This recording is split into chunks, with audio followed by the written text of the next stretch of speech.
Many years ago, when I was a theological student, I took a pastoral care unit, which involved me working with a prison chaplain for 2 to 3 days a week for 6 months, shadowing her in her work. It was possibly the most formative thing I did in the 3 years of theological study, which is saying something because they were an amazing few years. But one of the many, many things I learned from talking with the men in the prison I was in was how terrified so many of them were of being released. It wasn't just that they had no idea how they were going to make a living apart from crime when no one was going to employ them. That was a huge issue. But the even bigger issue was the fact of coping with being back in a world which was bright and colorful and noisy after years of being surrounded by gray and wearing gray and having all noise suppressed. The idea of getting back in this world where they really would get sensory overload in a big way. And actually spoke to one man who had been recommitted after many years and being released simply because he couldn't cope with it. So he deliberately done something to bring him back inside. Freedom was just too overwhelming. Now, when the people of Israel are rescued from centuries of slavery in Egypt, they also find freedom terrifying at times. They're not being beaten or driven to work impossible hours and do impossible things like bricks without straw. They're not being killed for disobedience. And yet they're terrified by the sheer unpredictability of freedom. So they're used to highly regulated hours. They're used to regular meals, however scarce they might be. They're used to knowing what the day will bring, even if what the day will bring is sheer misery. It's what they're used to. And in the end, tragically, that generation never make it to the promised land because they're so hemmed in by fear. It's their children raised in freedom who make it. And then, of course, centuries later, the people of Israel find themselves once again imprisoned to a foreign power, this time Babylon.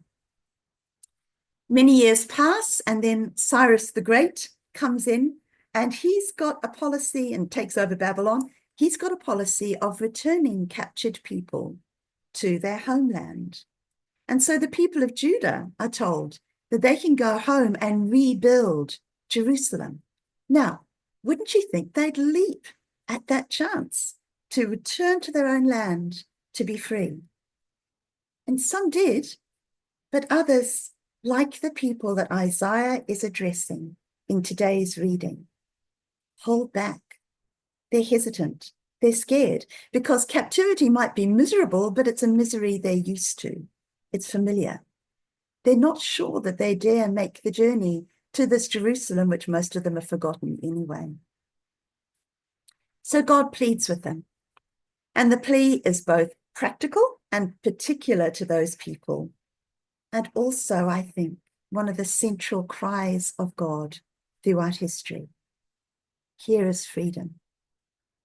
So practically, God is saying to the people of Israel, look, here's a chance to plant your own trees and eat from your own vines. Why pay your oppressor for these things, which you could grow and eat free? But deeper than that, God is also crying out, I am the only source of all the goodness that your hearts are seeking. Don't settle for less. Don't settle for what Babylon is offering you and the gods of Babylon are offering you. Because I'm offering you everything of importance free. I'm not asking for anything back. It's gift. It's grace. Don't turn away. And some listened and some turned back to captivity and to the foreign gods. and some still do both today. So what I want us to think about, and I guess what I suggest you chat about in pairs perhaps, or a bigger group, or just think about afterwards, after I finish speaking, is what are those things that are holding our world captive today? Things which actually only bring oppression, and yet people can't let go of them. I mean, we can think in terms of addictions, certainly. We could think, I believe, in terms of the sort of scarcity mindset that capitalism creates, you know, in which there's always something more that we need and we have to get it before somebody else gets it because it's going to run out because it's scarce, it's limited, in which we think that everything worthwhile can be measured and calculated. And so everything we do is towards getting more or achieving more. That holds us back from freedom. And it is the complete, utter opposite of the overflowing, limitless abundance that God is promising here.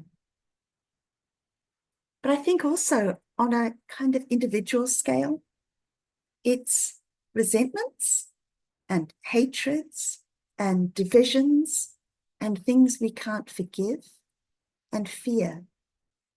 All these things imprison us and eat at us, but we still hang on to them fiercely.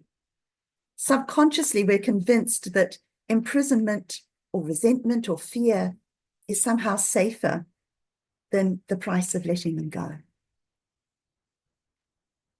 And in that situation, God says, come, I'm holding out life and abundance. Let go of those things, even if it feels scary, because everything I have to offer is so much more. It's freedom. It's bright, colorful, open, warm freedom. Don't let the gray life enfold you again, no matter how safe and familiar it might seem. Come to the water, all who thirst, and have drink without price and without limit. Taking God's hand and letting him lead us into that bright, unpredictable, rich and satisfying life. That's what faith is. And that's what we are being called to. Amen.